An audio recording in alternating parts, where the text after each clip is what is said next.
I'm Lauren. Suicidality isn't triggered by one-size-fits-all reasons. The transition from an emotionally healthy state to a suicidal one can happen over any length of time, and it's not always obvious. Today, let's talk about some warning signs of suicidal ideation.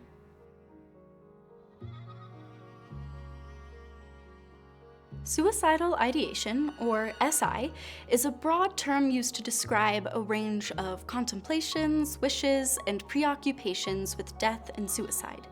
A person's risk of experiencing SI can be caused by genetics, trauma, mental health issues, medications, or many other reasons. For a Christian, it can be scary to even consider ourselves as suffering from SI because we may feel like we're inherently in sin and failing at our faith.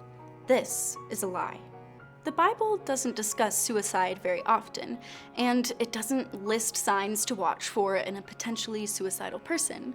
What it does talk about is God's intense love for all life, how much He values it, and how much He values you. Hebrews 4:16 reminds us that we can approach God's throne and receive mercy, grace, and help when we need it. Now, we're not mental health professionals. There's no foolproof advice about figuring out if someone is suffering from SI. But these are some warning signs to watch for. Our hope is that you can use this information to help a friend or yourself before an irreversible action can be done.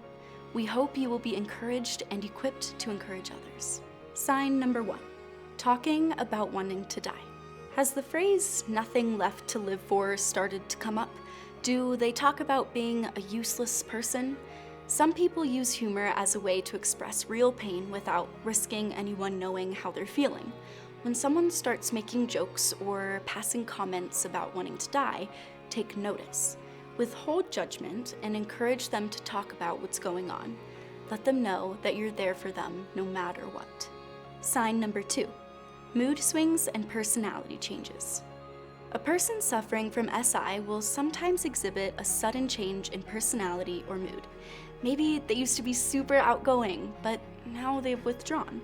Maybe their once friendly demeanor has been replaced by an attitude of hopelessness. If they've experienced a recent trauma or are experiencing grief, it's possible these changes are temporary. But such changes may also reflect that person's internal fight for survival. Try gently talking to them about what triggered these changes, and again, try to ask without judgment, even if you're hurt by their anger or disinterest. Sign number 3, changes in behavior and/or riskier behavior. Unusual changes in behavior or habits can be a sign of distress. Are they always late when they used to be punctual? Are they suddenly disinterested in their most beloved hobbies?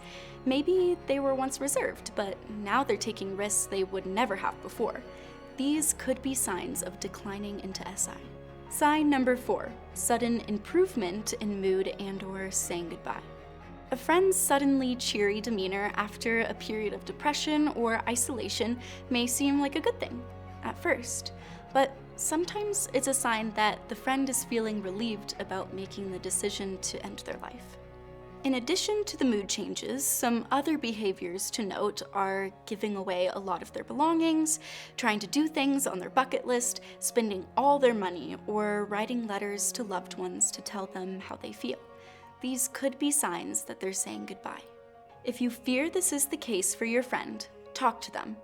You may be uncomfortable or you don't know what to say. That's totally normal. But if you're worried about your loved one, be direct and ask them if they have a plan for ending their life and what it is. Try to help them explore reasons for living. Encourage them to think about getting through today rather than thinking about the future. Ask questions and really listen without criticizing or blaming them. Talking to someone about suicide doesn't mean that you're encouraging them to make that choice. They may be relieved that they can finally confide in someone, and you don't need to have all the answers. In fact, it's better if you don't try to problem solve, because there's no way you can know the whole situation. You don't need to fully understand why they're feeling this way, and they may not be ready or able to share that anyway. If they don't want to talk, you can say you're there for them if they want to talk later. And make sure you follow up with that commitment. Expressing your love for them may help them see that someone cares. If you feel they're in immediate danger, don't leave them alone. Seek help from a trusted adult or a medical professional, and be sure to take care of your own health and heart because it's hard walking through this with someone. Whether you're crushed under the weight of depression, anxiety, suicidal ideation, or experiencing immense stress, or worried that your loved one is, we want you to know how truly, deeply, madly loved you are. God cares about your pain and about your tears, and He wants you to live a fulfilling life for the full length of days He's given you.